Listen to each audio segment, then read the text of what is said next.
Good evening future officers, कैसे हैं आप सब। आज मैंने जो ये लेक्चर बनाया है ये क्वेश्चन आंसर पे है, क्योंकि इसकी प्रैक्टिस डेली करना बहुत ज़रूरी है। तो शुरू करते हैं अपना लेक्चर। पेपर 2 के सारे क्वेश्चन हैं इसमें। Insulators release Chrome.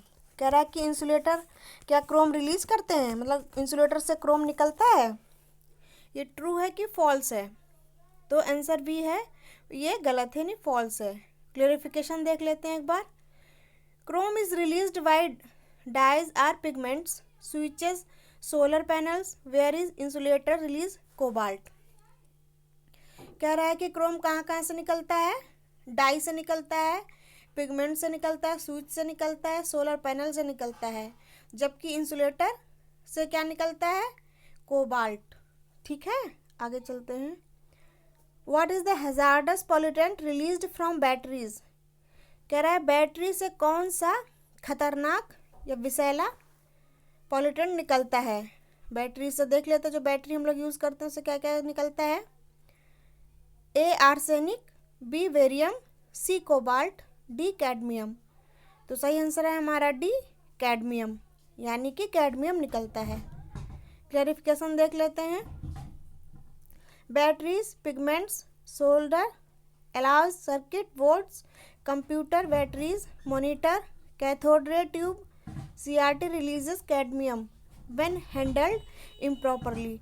मतलब कि अगर अच्छे से इन मतलब बैटरी को, पिगमेंट्स को, सोल्डर को, एलाउ को, सर्किट को, बोर्ड को, इन सब चीज़ों, कंप्यूटर बैटरीज को, मॉनिटर को, कैथोड रे ट्यूब्स को अगर अच्छे से हैंडल नहीं किया जाता, नहीं अच्छे से रख रखाव नहीं किया जाता है, तो इन सब से क्या निकलता है, कैडमियम निकलता है, जो बहुत ही खतरनाक हैजार्डस पॉल्यूटेंट होता है।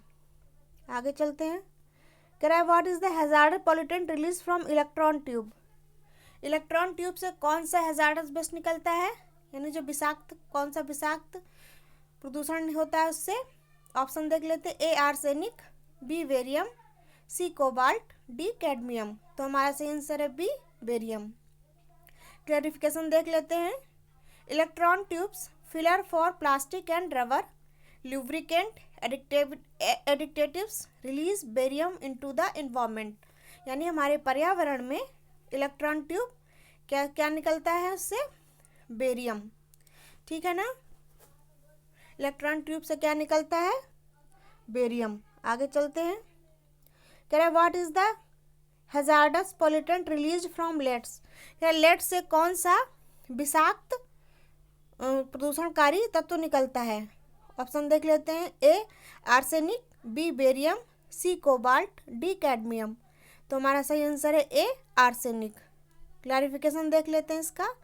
Semiconductors, diodes, microwaves, leads, light emitting diodes, solar cells release arsenic into the environment. यानी पर्यावरण में जो ये सेमीकंडक्टर होते हैं, डायोड होते हैं, माइक्रोवेव होते हैं, लेड होते हैं, जो लेड्स होते हैं, सोलर सेल होते हैं, सब क्या निकालते हैं, आर्सेनिक निकालते हैं, जो हमारे पर्यावरण के लिए खतरनाक होता है।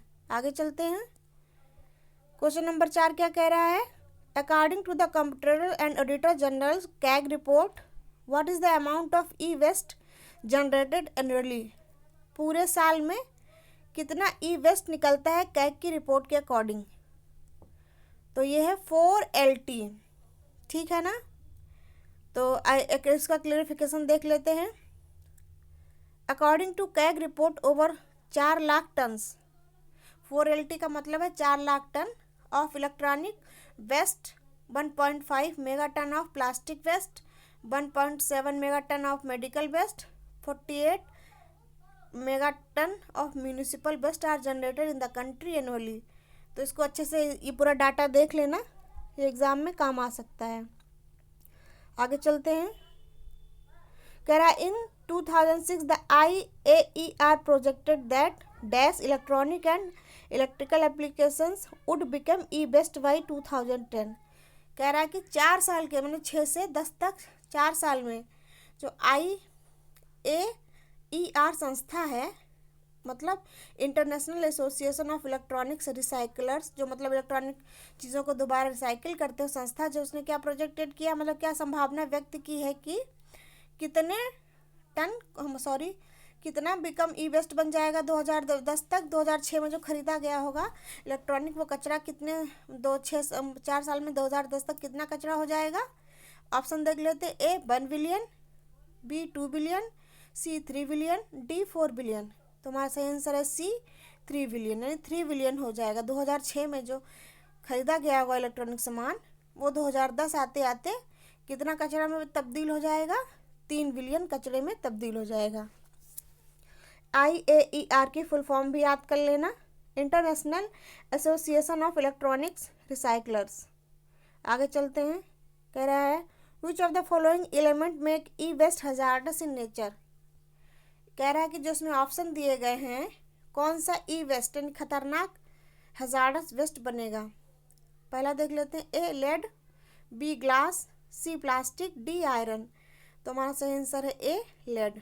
क्लेरिफिकेशन देख लेते हैं।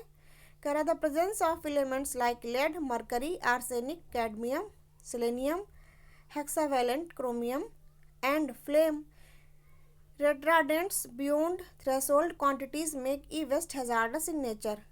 कह रहा है कि अब इतनी चीज़ें लेड, इसमें तो ऑप्शन लेड सही हो गया, लेकिन इसमें जो क्लेरिफिकेशन में कह रहा है कि लेड हो, मरकरी हो, आर्सेनिक हो, कैडमियम हो, सेलेनियम हो, हेक्सावेलेंट, क्रोमियम हो और फ्लेम रिटार्डेंट्स हो, ये सब क्या हो जाएंगे हमारी ई वेस्ट हजार्डस बनेंगे, मतलब खतरनाक विषैले कचरा बनेंगे। आगे चलते हैं। कह रहा है हजार्डस वेस्ट मैनेजमेंट में अब ये वाला what is the iron and steel constitute of e waste. कह रहा है जो ई वेस्ट कचरा होता है उसमें आयरन और स्टील कितना परसेंट, मतलब कितना तत्व होता है, कितने परसेंट में होता है। A 20, B 30, C 40, D 50। Clarification देख लेते हैं। E waste consist of iron and steel constitute about 50%, followed by plastic 21%, non-ferrous metal 13% and other constituents।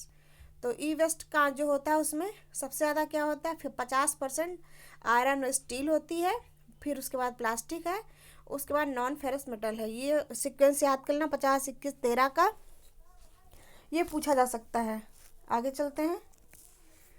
कह रहा है which of the following gases is responsible for the allowing of the Taj Mahal. कह रहा है ताजमहल को मतलब पीला करने के लिए या उसे खतरे में डालने के लिए कौन सी गैस जिम्मेदार है।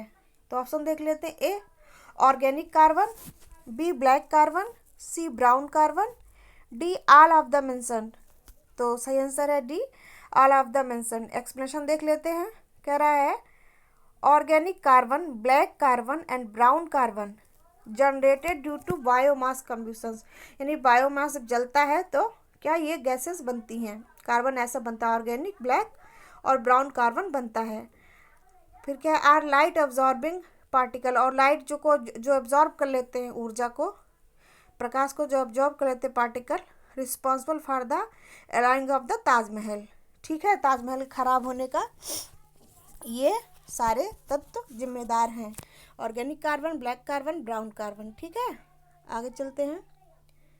कह रहा है the acidic air pollutants reach the earth surface because of wet deposition only.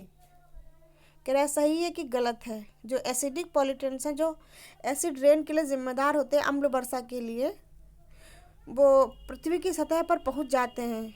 कैसे? Because of wet deposition, wet deposition के कारण पहुंचते हैं। सही है कि गलत है?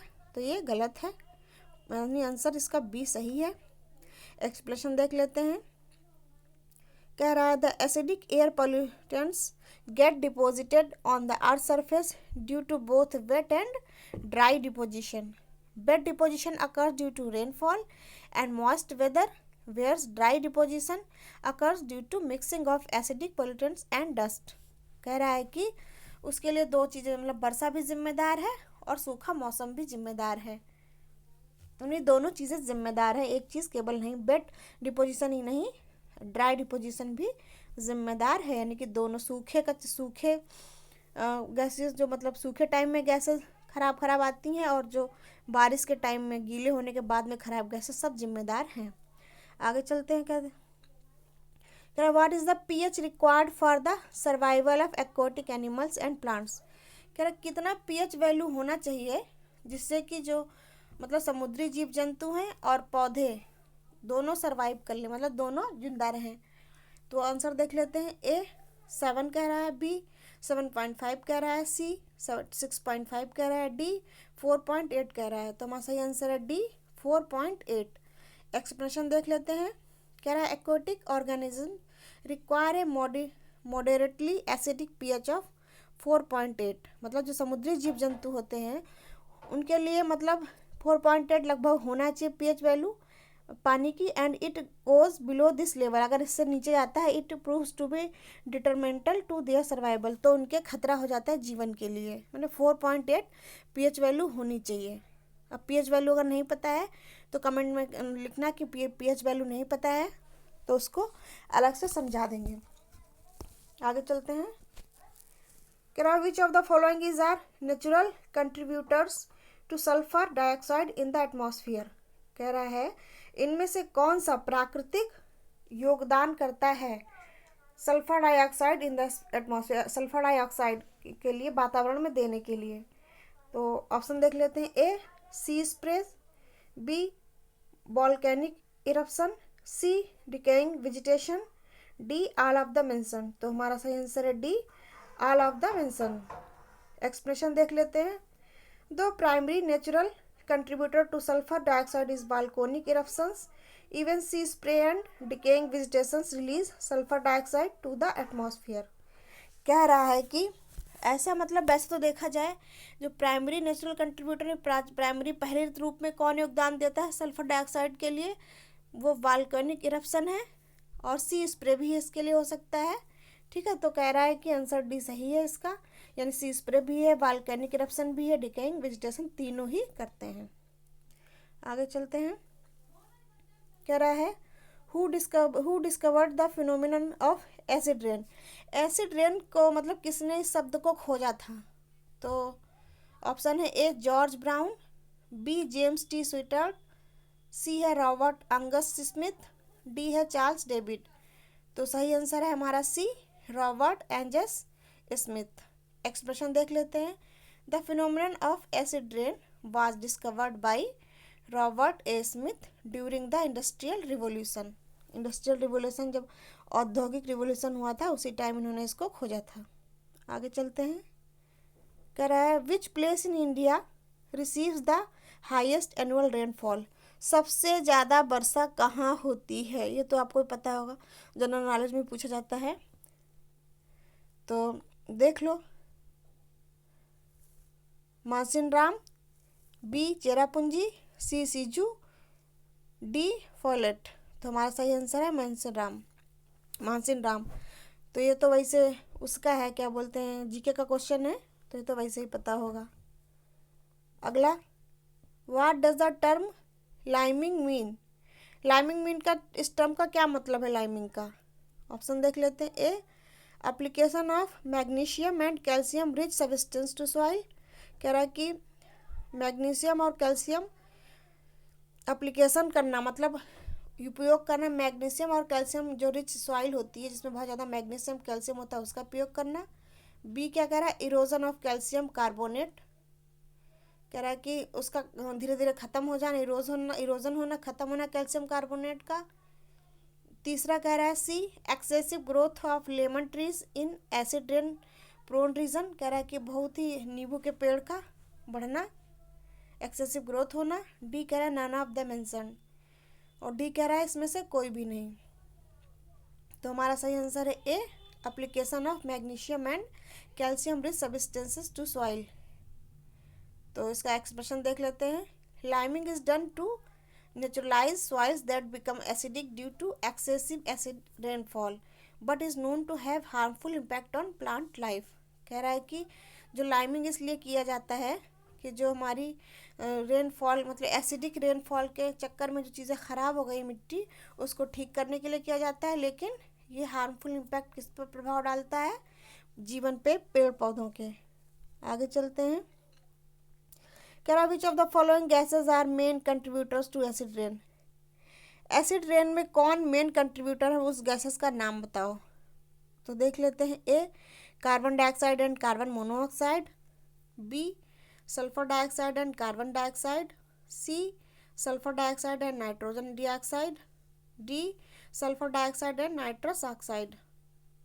तो सही आंसर है हमारा D sulphur dioxide and nitrous oxide, जो मेन कंट्रीब्यूटर है एसिड रेन में, अम्ल वर्षा में। अब अम्ल वर्षा क्या होती है नहीं पता है तो नीचे कमेंट में ज़रूर लिखना, फिर निकालेंगे उसका हल।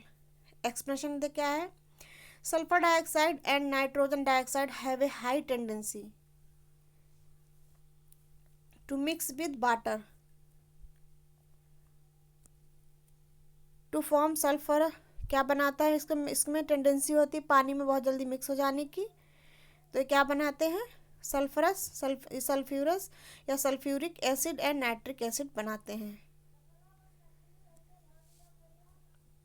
ये देखो थोड़ा सा गलत हो गया था यहाँ पे, sulphur dioxide and nitrous oxide की जगह यहाँ पे कर लो sulphur dioxide and nitrogen dioxide कर लेना यहाँ पे, ठीक है। इसको ठीक कर लेना ऑप्शन डी में, मतलब ये समझना जो उसके एक्सप्लेनेशन में लिखा हुआ है, sulphur dioxide and nitrogen dioxide. अगला है glass containers are generally not preferred for sampling rain water, why. कह रहा है जो शीशे के ग्लास कंटेनर्स होते हैं, शीशे के कंटेनर वो प्रेफर नहीं किए जाते हैं जो सैंपल लेने के लिए रेन वाटर का, क्यों। अब ऑप्शन देख लेते हैं, A glass containers are expensive, यानी बहुत महंगे होते हैं, B glass containers are not easy to maintain, मतलब उनको अच्छे से आसानी से मेंटेन नहीं किया जा सकता है, सी कह रहा है glass containers affect the pH of the rain water, D कह रहा है ऑल ऑफ द मेंशन्ड। तो सही आंसर है सी, जो कांच के कंटेनर होते हैं वो पीएच वैल्यू को अफेक्ट करते हैं, रेन वाटर जो पीएच वैल्यू होती है। तो जब पीएच वैल्यू ना पता हो तो कमेंट जरूर करना, उसको बताएंगे। एसिड रेन ना पता हो कमेंट जरूर करना। एक्सप्लेनेशन कर देते हैं इसका, glass containers can alter the pH of the rain water and hence not suitable to use for sampling rain water. Rain water का सैंपल लेने के लिए सूटेबल नहीं होते हैं क्योंकि रेन वाटर के पीएच को बदल देते हैं। आगे देखो ये सीक्वेंस उल्टा हो गया है क्वेश्चन का, मैंने उल्टे से पढ़ना शुरू कर दिया है, मैंने सीधे से लगाया था पर उल्टे से हो गया है। कोई बात नहीं है, आपको क्वेश्चन से मतलब होना चाहिए। तो मैंने आपकी प्रैक्टिस के लिए काफ़ी क्वेश्चन बनाए हुए हैं ये सारे, लेकिन भैया अच्छे से पढ़ाई कर लेना। तो ये वाला भी देख लेते हैं, below which of the following pH is rain regarded as acid rain, यानी किस मान से नीचे एसिड रेन कहा जाता है। तो देख लेते हैं, option A 7, B 7.3, C 5.6, D 6। तो हमारा सही आंसर है सी 5.6। एक्सप्रेशन देख लो भैया अच्छे से, दो the pH of natural water is 7, जो हमारा नेचुरल पीएच माने पीने का जो पानी होता है उसका कितना होता है, 7 होता है।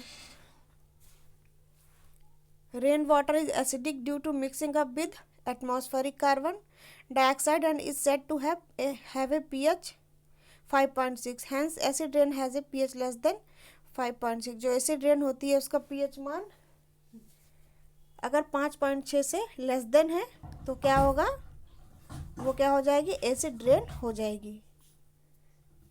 अब एक क्वेश्चन और देख लेते हैं, which of the mentioned devices are used for removing vapour phase gaseous pollutants. कह रहा है कि ऐसी वो कौन सी डिवाइस है जो यूज़ की जाती है, यानी कि किसको हटाने के लिए, वेपर फेज या गैसियस पॉल्यूटेंट, गैस के पॉल्यूटेंट्स को हटाने के लिए, गैस का जो प्रदूषणकारी तत्व होते हैं उनको हटाने के लिए कौन सी डिवाइस यूज़ की जाती है, A absorption towers, B catalytic converters, C thermal oxidisers, D all of the mentioned. तो डी सही आंसर है, ऑल ऑफ द मेंशन्ड, सारे यूज़ किए जाते हैं। तो ये भी बहुत इंपॉर्टेंट क्वेश्चन है, अच्छे से इसको याद कर लेना। एक्सप्रेशन देख लेते हैं, कह रहा है absorption tower catalytic converters and thermal oxidisers filters out harmful gaseous pollutants from the air. ये हो गया। तो मैंने उल्टी सीरीज क्वेश्चन की लगा दी थी, इसलिए मैंने उल्टा इसको करवाना शुरू कर दिया। कोई बात नहीं है, आपको क्वेश्चन आंसर से मतलब है और मेरी मेहनत से थोड़ा सा मतलब मेरी मेहनत को सफल हो जाए, इसलिए पढ़ लेना अच्छे से और कम से कम 10 बार क्वेश्चन को रिवीजन करना, क्योंकि आने वाले संडे को मैं टेस्ट लूँगी और मैं क्वेश्चन बनाऊँगी जो थ्योरी के लेक्चर में पढ़ाऊँगी उन सब से, और जितना भी ये क्वेश्चन इनसे भी कोई ना कोई क्वेश्चन मैं उठाऊँगी। इसलिए संडे की टेस्ट की प्रिपरेशन अभी से शुरू कर देना। सारे वीडियो लेक्चर अच्छे से देख लेना। सैटरडे की शाम को मैं सबकी PDF भी प्रोवाइड करा दूँगी। तो ठीक है ना, आज का लेक्चर ख़त्म करते हैं यहीं पे। खूब बढ़िया प्रैक्टिस करो। शानदार, ज़बरदस्त, जिंदाबाद।